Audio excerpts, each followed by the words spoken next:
would you like to improve your health and keep your family safe? You're listening to the Healthy Home Hacks podcast, where we firmly believe enjoying optimal health shouldn't be a luxury.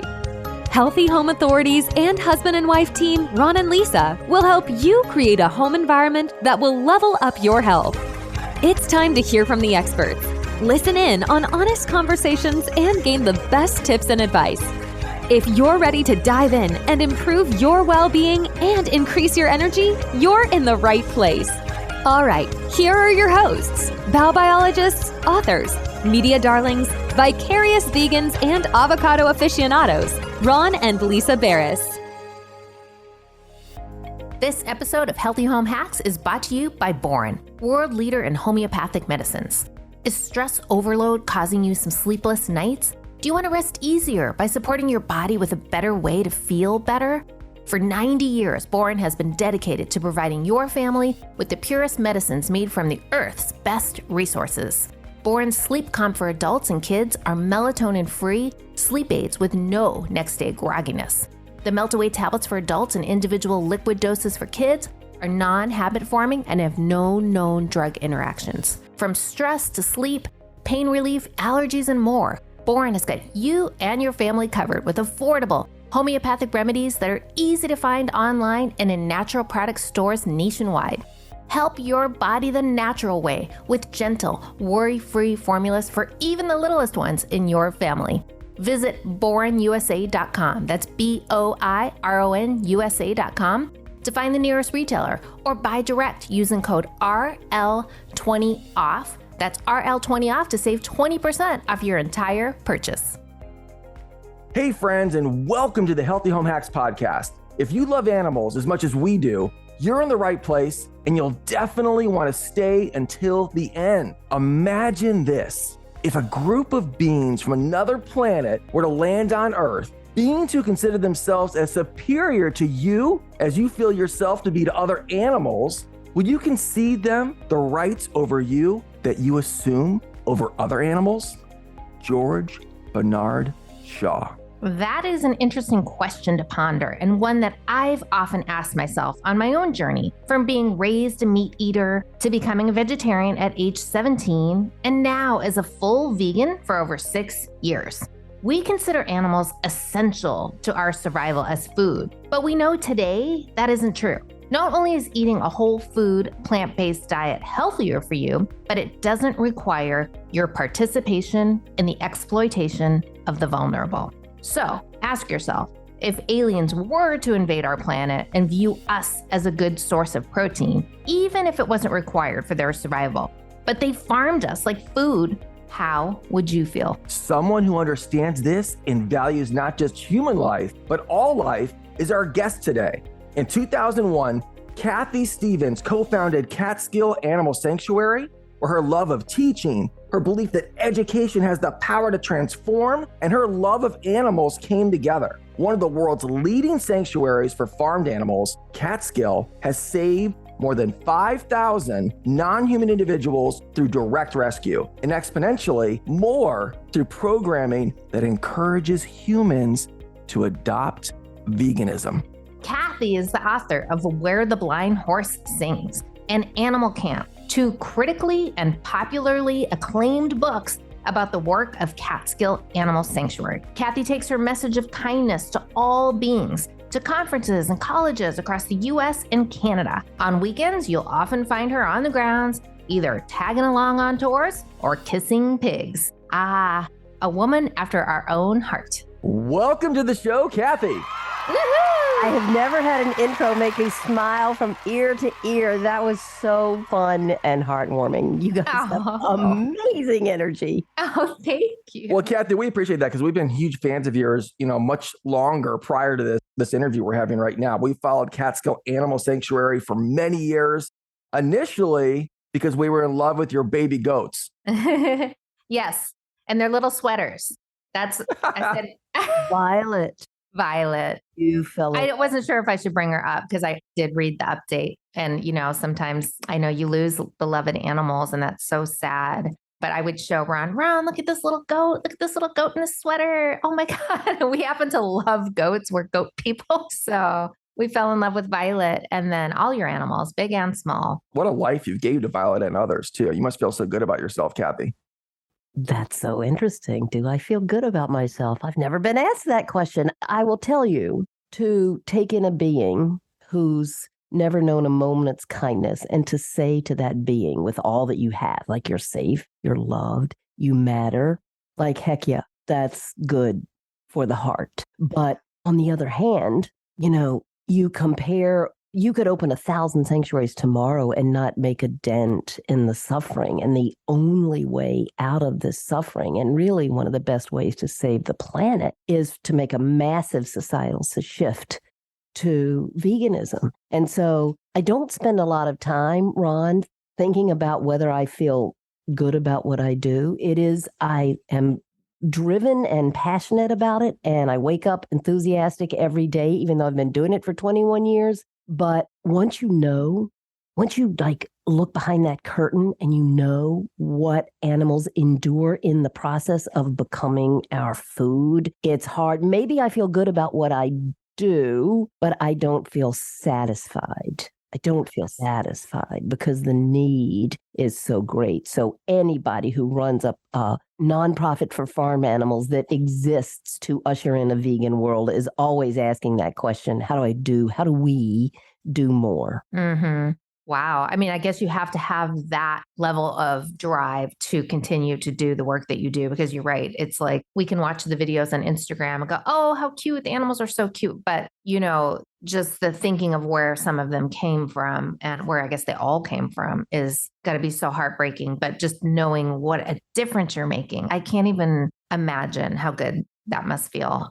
And even though you might think it's not enough, like what an impact. And you inspire people and you don't even know it, right? You know the people that you're inspiring, but you don't know about all the people who watch your videos, go to your site, come visit your sanctuary. You don't always even know about how many people you're affecting. You don't. And I think that's true for anybody who's working in anything having remotely to do with social justice, right? But because when social media came along, which, it didn't really exist 20 years ago, you can post a video of a little goat in a sweater and have it seen by 50 million people. Was it 50 million? So of course you don't know. That one was crazy. That one was a crazy one. Was that 50 million, Kathy? Well, I think it was 48 million. Oh, wow. That's a lot of views. But she was a 1 pound goat in a sweater. She weighed a pound. She was the size of a potato. And she wasn't really a potato. Oh, when she was born, you could hold her in one hand. Oh my God. And her mother rejected her. Is that what happened? Yes, she was one of 3. And goats, interestingly, can conceive. How do I explain this? They can conceive with different ovulations. So a pregnant goat, can have a fetus in her that's 3 weeks old, ovulate again, and have another pregnancy. So we do not know if she was just the little one out of 3 because there was no more room in there. Right. Oh, interesting. Or if she was 3 or 6 weeks younger than her sisters. Oh. But for whatever reason, her mom, who was a devoted mother, probably thought she wasn't going to survive. Oh, yeah. It's weird how animals will reject their young if they, find them to be, super vulnerable. Not super healthy, vulnerable. Yeah. Right. Yeah. It seems cruel, but, and then you have people like you who actually save them and give them an incredible life. It's so incredible. Ron and I, we are vegan for 6 years and we don't have children. And we literally care for a lot of wild animals. And we consider them our children, really. Like we take care of a lot of wildlife and it brings us so much joy. And hey, for anyone listening, if you don't have kids, you can go this route. Absolutely. Animals love you unconditionally. They don't talk back. Well, some do. Dogs, maybe. But anyway, we are over the vegan moon to have you with us today and love, like I said, watching all of your inspiring videos on Instagram.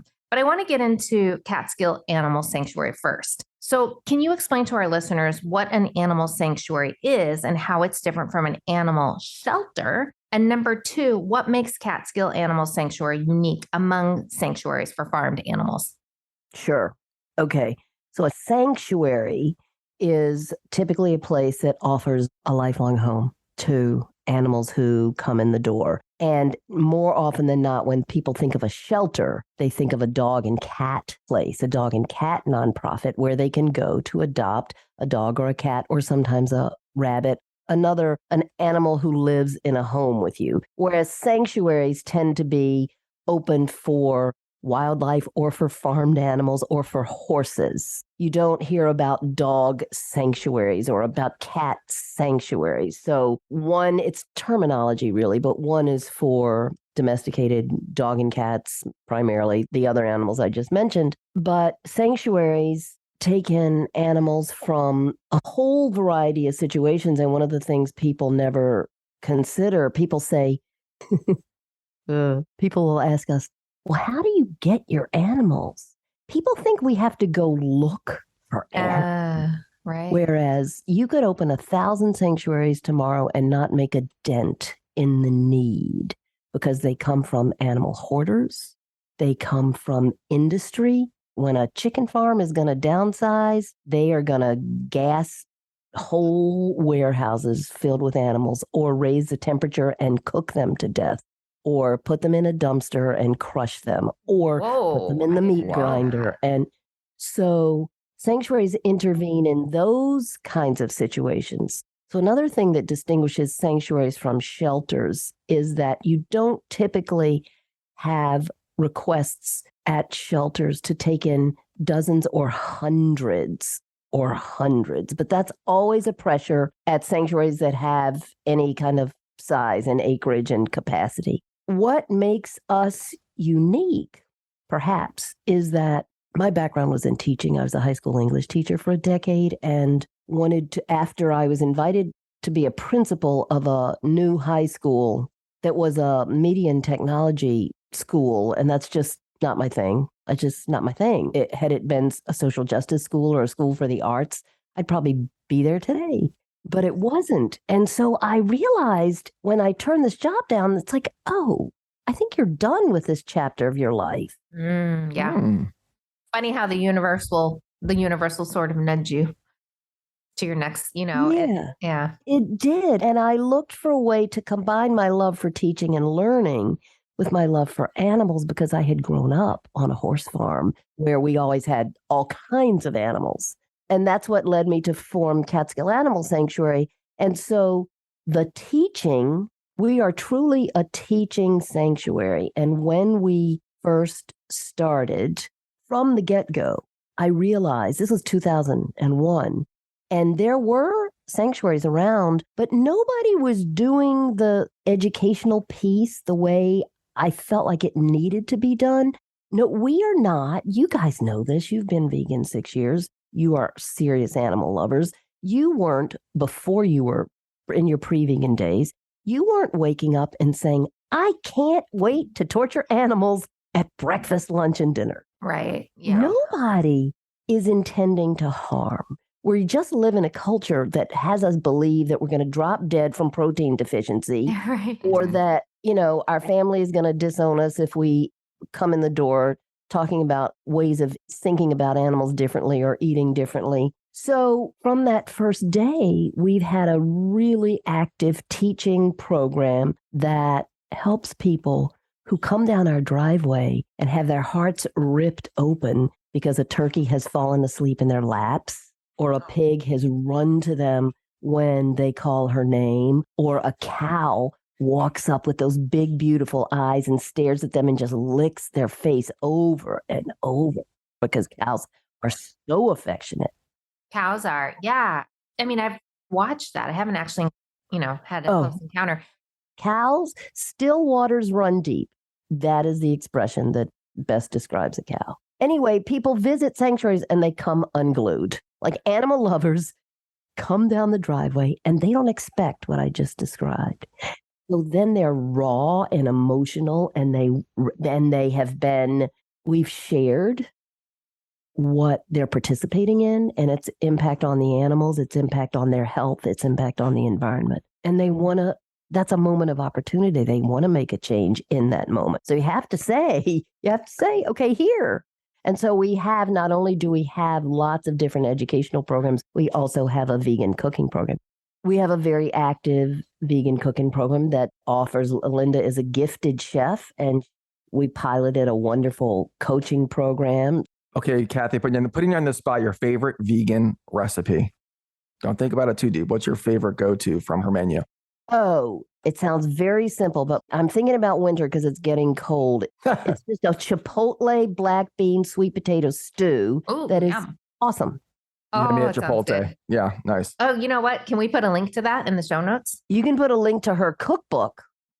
Okay, we'll do that. Yeah. That sounds delicious. Wow.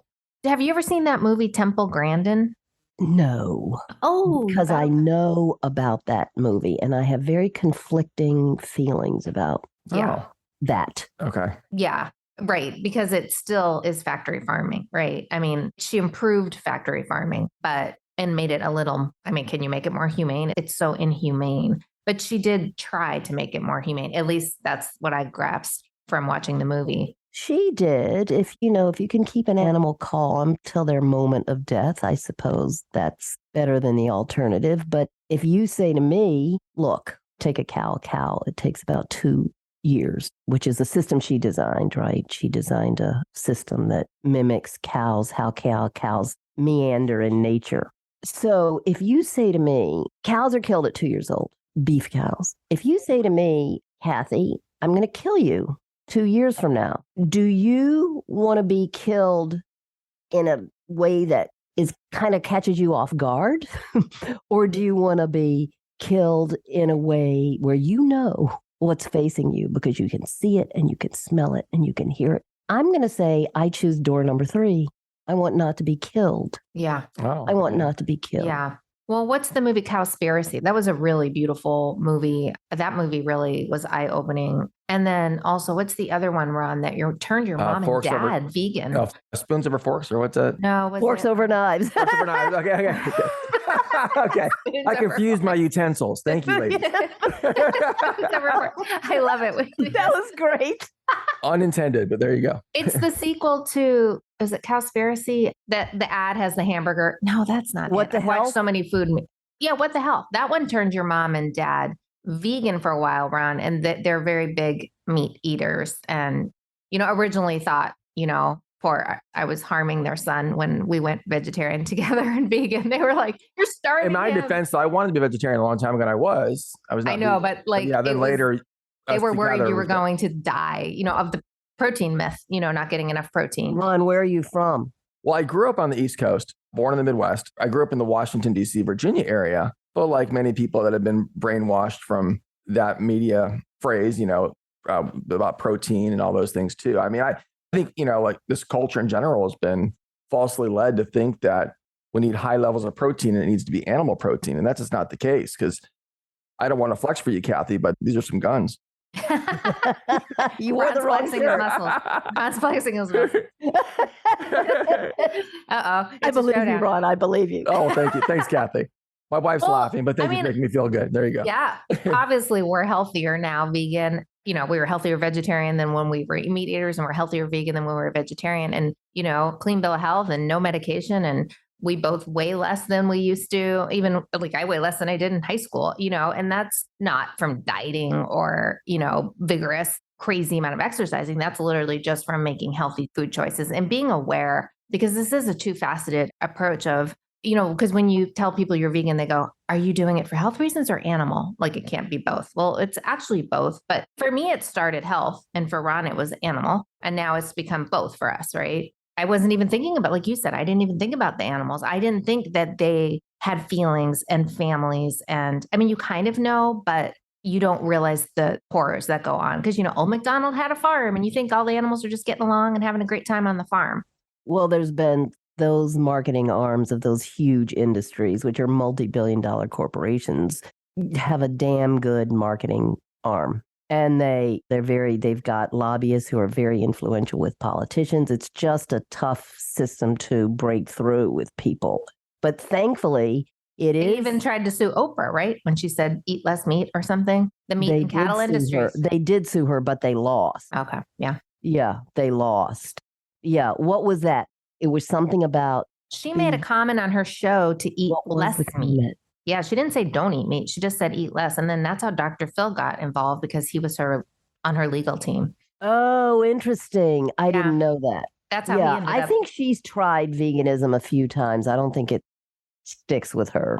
Mm-hmm. Takes a lot of discipline. Yeah, it's a major life change. I tell people to do it in stages because it's really hard to go full blown. Like maybe you start with dairy, or maybe you just start with red meat and then you move to chicken and then maybe you move to dairy, because I think it's really hard to go cold turkey, no pun intended, like from A to Z. I would say it is that I did it over 15 years probably.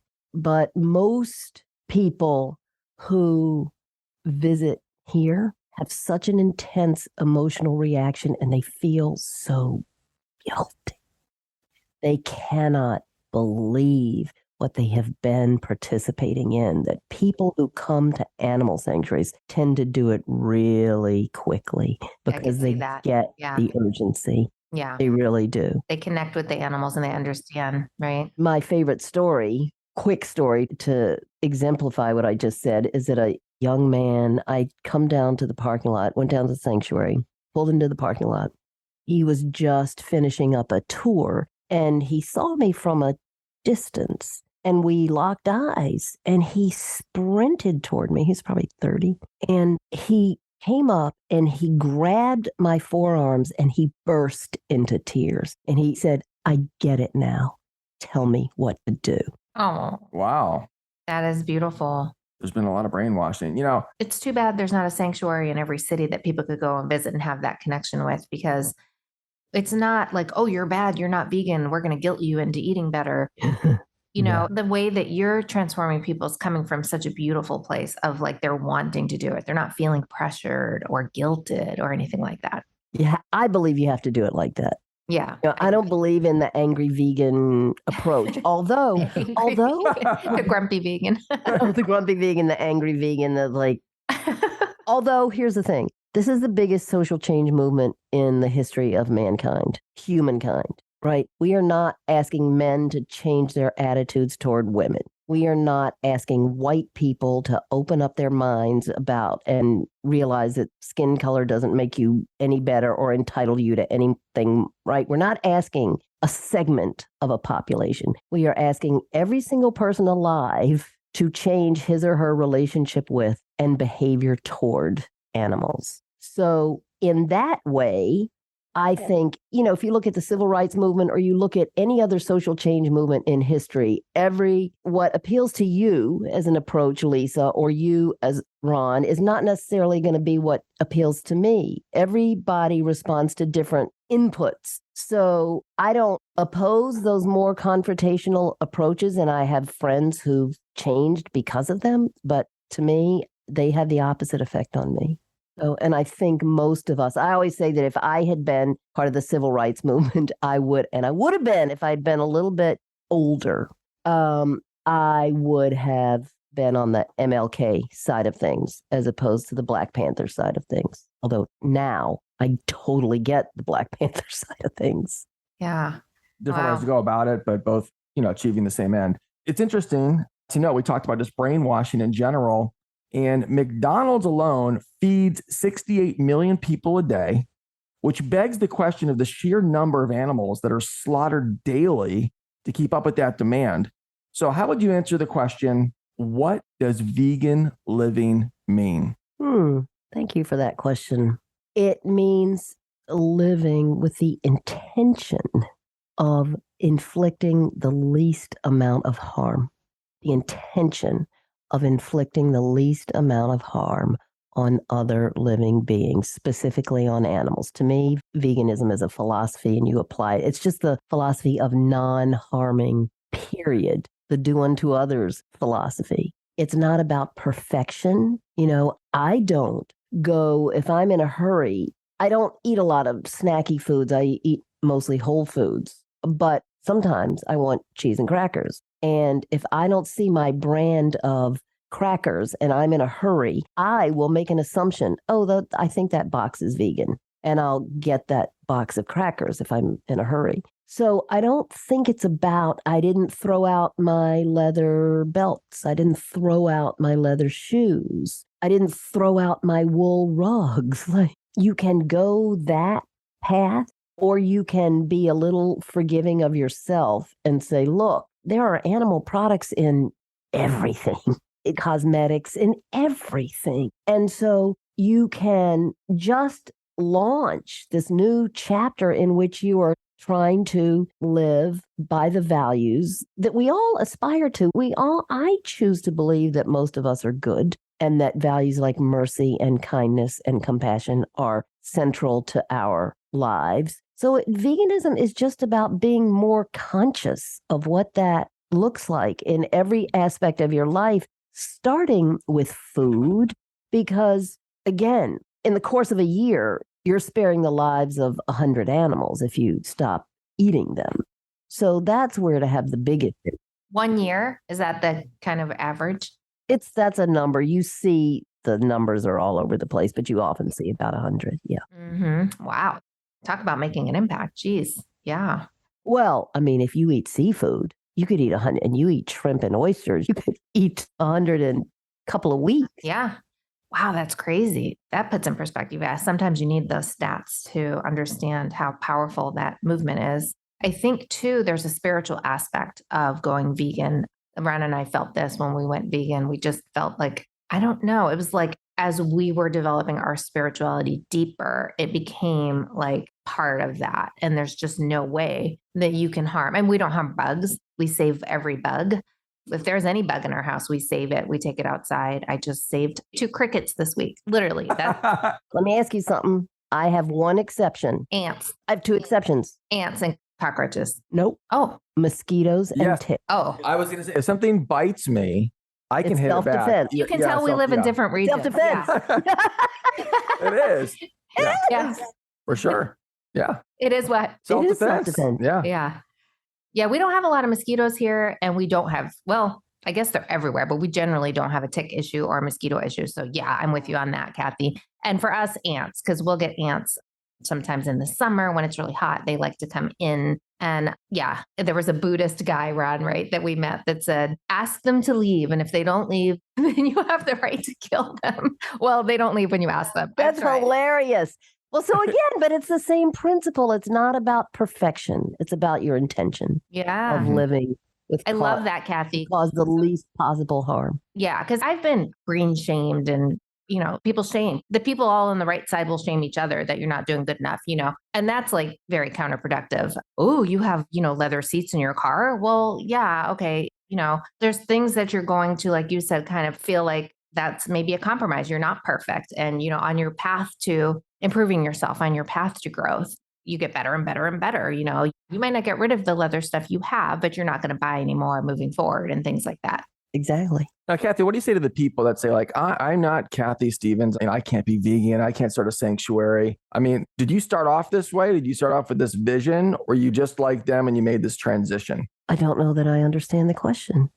Well, I think you meant, like, were you raised this way? Were you raised to always care for animals, or did you just kind of evolve into this? Like, is that what you meant? Yeah, I did. It always takes a wife to help out, which is great, right? 20 years of marriage. 20 years of marriage, Kathy. I got to. You can read me. So I can speak for him. It's neat.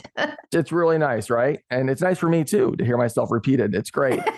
So, no, just starting off from the beginning. Some people, you know, probably wonder, like, oh, Kathy's probably always been that way. She was born in a sanctuary and she created a sanctuary. But I bet that wasn't the case. There probably was a time where maybe you weren't vegan and you were just like them and you made that choice. Oh, what? I came from a hugely conservative, arch conservative family, conservative in every way.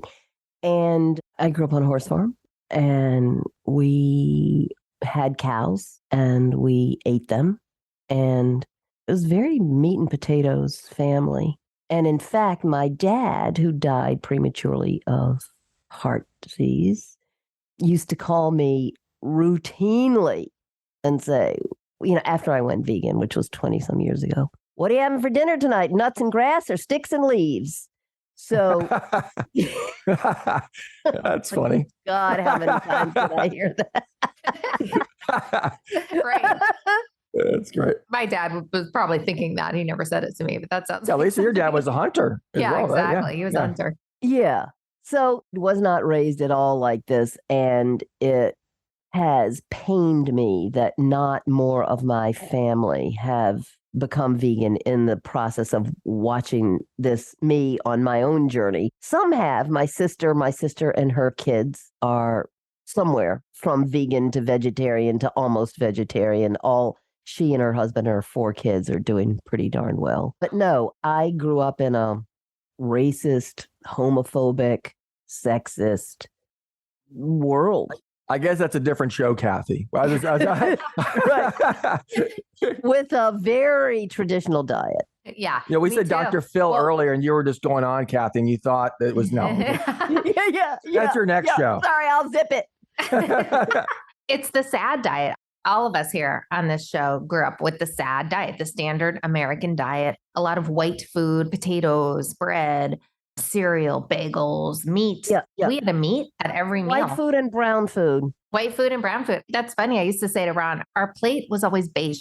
Like if you just looked at it, we didn't have a lot of color. And if there was some broccoli and some carrots, that would be great. Maybe a salad here and there, like iceberg lettuce salad, not like Iceberg lettuce salad with Kraft French dressing. Yes.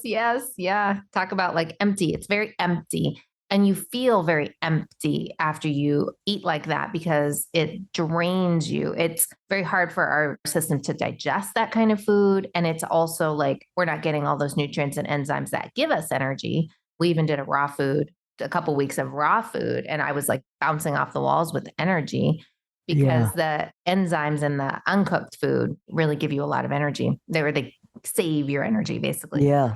And so that's in the bloating and the fatigue and all of those things that come along with the standard American diet. If you're listening and you're on the fence, try it. I mean, what have you got to lose? Try it. I'll put a link. And not only that, not only those day-to-day things, but the link between dairy and everything from lactose intolerance to acne and asthma, and the link between meat and prostate cancer, breast cancer, heart attack, stroke, gout.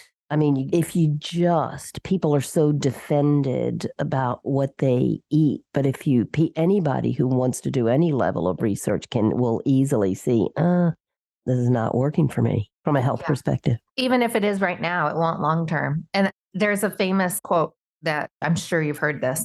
You're not lactose intolerant. You're just not a baby cow. That is great. That is great. It reminds me of this one clip from one of those movies that you were talking about. There's so many out there. And a doctor is being interviewed, a vegan doctor, about this protein myth. And he says to the interviewer, ask me how I get enough protein. So the interviewer says, Dr. So-and-so, how do you get enough protein? And he said, I eat. Like there's no such thing as protein deficiency. Yeah. Food has protein. If you get enough to eat, you're getting ample protein. Yeah. That's a great point, Kathy, because food is a form of healthcare, right? Oh, It's a form of healthcare. In fact, can you tell us about Catskill's New Leaf program? yes.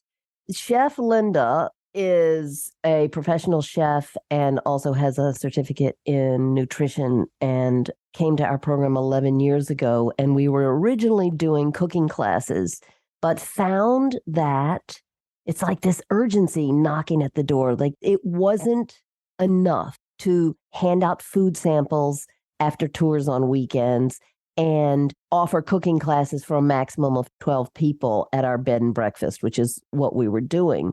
So when COVID happened and the world went online, and everybody discovered Zoom, we started doing the cooking classes virtually. And then within the last year, we've asked ourselves how we might scale even from there, because we are still finding that the classes were nothing more than that. They were classes that people enjoyed, but a single one-off class was not what people like. We want to know that we are doing our best to usher in plant-based world, and doing the one-off was too limiting. So Linda went kind of back to the drawing board and created a month-long pilot program that she might be finishing it literally tonight.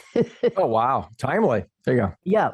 We were going to do the pilot for 50 people, but it wound up that 64, 7 something signed up really quickly. So we just thought, okay, we'll do it for that number of people. It's a month-long program. This is a pilot, so it will be refined. But what's unique about it, because there are several mentoring programs out there for people who want to go vegan, this one combines cooking classes, online cooking classes, with group support, a Facebook group, lectures. I did a series of very short videos sitting with the animals, with a cow drooling on my head, talking about what the animals endure in the process of becoming beef or chicken or what have you. Oh, wow. So it's a really holistic approach to, and I think it literally is ending tonight. So we're going to gather all that data and use it to inform what New Leaf looks like in the new year. So it will be some sort of very, very, very robust online support program for anybody who's at any stage in this journey. Oh, that's amazing. Well, let us know when it's rolled out. I certainly want to share that. We'll put the link to that. And what is the price point, or do you not know yet? We don't know. We don't know any of that. We've got to survey participants and just get all that data. Wow. Well, I think it's fair to say that folks who work at animal sanctuaries have a unique insight into the ethics of the vegan lifestyle. Before we go, is there anything you'd like to share about animals that might inspire listeners who are considering veganism? We don't know all of the stuff that you're on a farm, you're with the animals every day. What would you say, are some of the animals that maybe have it the worst in these factories or? Oh, they're all miserable. It's torture from birth to death. They're taken from their mothers. It's just torture from their birth to death. Their beaks are cut off if they're birds, their different body parts if they're the mammals, extreme confinement, breathing in their own fumes from their own urine and feces, living in crates barely bigger than their bodies, et cetera, et cetera, et cetera. Here's what I've learned from the animals. And what's interesting is it's things I always knew about dogs and cats, but we live in a world that doesn't want us to know these things about the animals we eat. They want their lives as much as we want ours. They are as individual as we are. 10 chickens are as individual as 10 children. Absolutely. They have every emotion we do. We know that about our dogs. We know our dogs can be excited or grumpy or greedy or afraid or excited. Why don't we know that about pigs? Right. Because it's true about pigs. And it's true about chickens. Pigs are smarter than dogs. Is that true? Pigs are. When you take on a pig, you take on a force of nature. Mother of God. Strong, willful, smart, and food obsessed. Would you say that about most animals? What Ron and I, in our wildlife feeding of these animals, we found they're so food obsessed, every single one. And it doesn't matter who they are. Interesting. Well, there's a special gusto with which a pig eats that is so fun to watch. They climb the fences. They go, and they growl like bears at dinner time. Bleh, bleh, bleh. So anyway, and then the last thing that we've learned from them is that pain and suffering feel the same to a chicken or pig or a cow as they do to any of us. And so if I don't need to eat them in order to be healthy, and in fact, if not eating them is healthier for me, and I'm trying to live a compassionate life, and the 4 things I've said are just true, and why on earth would I continue to eat animals? Right. As Maya Angelou says, when you know better, you do better. Yeah, exactly. Yeah, that was beautiful. Would you say every animal likes human affection? All the animals on your farm? No. Oh, okay. Which ones don't? No. Oh, no, it's not by species. Okay. I see. No, it's not by species. It's by individual animal. Take the chickens. You've got your in-your-face chicken. Hi, Ron. You've got the shy chicken. You've got the aloof chicken. You've got the not the sharpest knife in the drawer chicken. So no, it's not that a species is unfriendly. It's that some of every species crave human attention and some are more aloof. Okay. I mean, I can tell you the friendliest, like turkeys need people. Really? Turkeys crave human attention. Turkeys cannot wait to sit in a lap and put their heads, their long necks over your shoulder and give you a hug. Oh my God. And they sing and they sing. Turkeys crave human attention. Cows, if they've been around people, crave human attention. Cows, wow. Sheep, goats. Oh, goats. Yeah, we know. We've done yoga with goats. We've goats. We've hung out extensively with goats. We love running. They crack me up. I can go with people and I'll just be on the floor laughing. Their personalities are so. Oh, yeah. They're like little kids, right? They're just. They never grow out of their terrible twos. Never. That's right. Well said. Never. They make me laugh. They'll be mean to each other. They'll, bully each other, but then they're nice to you. And would you say that too, Kathy? Like I found, and I'm not on a sanctuary, but animals are so forgiving. They're so forgiving and they're so loving. And it's humans that are actually cruel to them for no reason, but they aren't that way. It blows their resilience and their capacity to forgive and their capacity to come down our driveway and look around and say, this place seems pretty different from where I came from. I'm going to give these people a shot, is so deeply touching. We just rescued 40 sheep from a neighbor who, by the time we got law enforcement to intervene, 34 had died from starvation. Oh, that's horrible. From starvation. And these animals had life-threatening hoof rot. We had to give them blood transfusions. 3 died within the first few days of being here. And they've now been here for a few weeks. The girls are hopefully going to carry their little babies to term because they're all pregnant. And they are, like, you watch them and they're some of them are starting to come up. Some of them are starting to lean into us. They love connecting. So yeah, they are, again, you cannot generalize. It's generalizing about any species is no different than saying people are stupid. Right. Yeah. Okay. Sure. Okay. Right. So again, it's animal to animal, but the vast majority are resilient and extremely forgiving and eager to start again because they want to be happy. They want to be happy. Do you think they know? Do you think they have a knowing that they've been rescued when they come? Oh, I have so many stories. Do you really want to ask me that question? Yes, absolutely. 3,000,000%. I bet you yes, have. 3,000,000%. I want to do it. Let's have you back on. I'd love to hear some of those stories. I think I'll tell you about the sheep who changed my life. Okay. Now? Yeah. You can tell us now? Oh, no, I thought you said what? No, no, it's a long story. Okay, we'll do it next time. We'll do it on the follow-up. I can't wait to hear it. The sheep that changed your life. I'm going to remember that. Oh my God. I bet you have so many stories. Oh, yeah. That's beautiful, Kathy. I have to tell you, I was very excited about this interview because I'm very passionate about this topic, as is Ron, and I can't thank you enough for the work you do. Are you funded by donations? Is there a place people can go to donate? Yeah, they can go to the website. Okay, and that is? Everything. I mean, we're on all the social media channels, but it's easiest just to go right online, right to the website, which is C for Catskill, A for animal, sanctuary.org. So casanctuary.org. And I'm guessing you can never have enough donations, right? It's probably a constant with the medical bills and the food and all of that. Yeah. Or are you independently a billionaire? Or what about millionaire? Or are you independently a billionaire? I'm not independently a billionaire. Dang it. Next life. Yeah. Oh my God. No, winter's a tough time of year. Hay prices have gone up by 40%. It's tough time. So we really appreciate any gift that people feel inspired to make. Okay, awesome. Thank you, Kathy. Thank you for the work that you do for all of the beautiful beings that need our help. Remember, friends, veganism is human decency.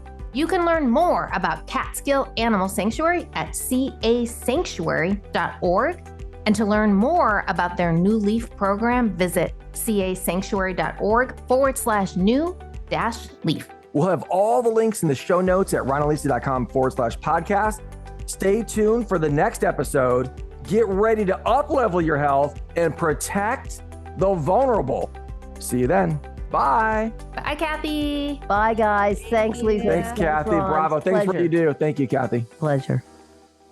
This episode of the Healthy Home Hacks podcast has ended, but be sure to subscribe for more healthy living strategies and tactics to help you create the healthy home you've always dreamed of. And don't forget to rate and review so we can continue to bring you the best content. See you on the next episode.